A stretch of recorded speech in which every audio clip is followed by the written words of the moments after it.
In her new documentary, Demi Lovato bravely opened up about being sexually assaulted the night of her overdose and her traumatic experience when she lost her virginity.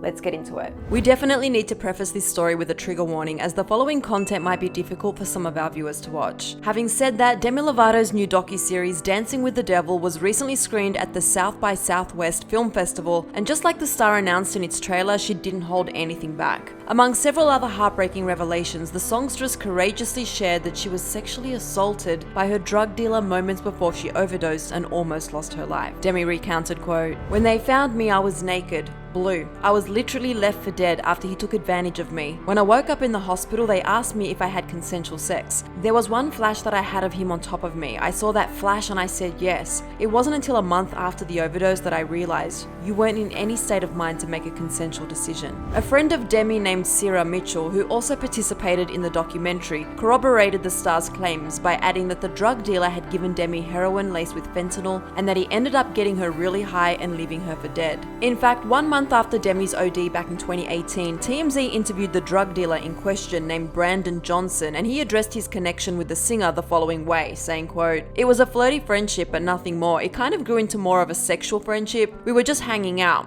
Later on in the relationship we messed around, but we were just friends." Johnson preemptively defended himself, assuring that he had placed Demi under the covers and that she was asleep when he left her house. It's worth noting that Johnson to this day hasn't faced any criminal charges, despite openly confessing to providing Demi with the drugs that led to her overdose. In her documentary, Demi also disclosed that this actually wasn't the first time that she had been sexually abused in her life. Demi added, quote, "When I was a teenager, I was in a very similar situation. I lost my virginity in a rape." The singer went on to reveal that she had been hooking up with her soon-to-be aggressor around that time, but that she had made it clear to him she wasn't ready to lose her virginity. Demi continued to recount, "I was part of that Disney crowd that publicly said they were waiting until marriage. I didn't have the romantic first time. That was not it for me. That sucked. Then I had to see this person all the time, so I stopped eating and coped in other ways." Demi explained that she even reached out to adults about what had been done to her, but it was all to no avail, as to her attacker never faced any consequences for his actions, and wasn't even removed from the movie he was in. For those wondering, Demi refrained from disclosing the identity of her aggressor, who clearly works in the entertainment industry. Demi then reflected on how she decided to meet up with this person a month after her traumatic experience with him in an effort to take control of the situation and do things her way. Unfortunately, her plan backfired, as it ended up making her feel worse about herself. Demi said, "Both times were textbook trauma reenactments, and I really beat myself up for years, which is why I had a really hard time coming to terms with the fact it was a rape when it happened." We sincerely applaud Demi for being brave and strong enough to come forward after experiencing these tragic life events in an effort to help others who have gone through something similar, or to serve as a cautionary tale. Dancing with the Devil will be released on YouTube worldwide on March 23rd, and her new album of the same name drops on April the 2nd. Here at Clever, we stand by Demi in her journey of healing and recovery, and we send her our heartfelt support.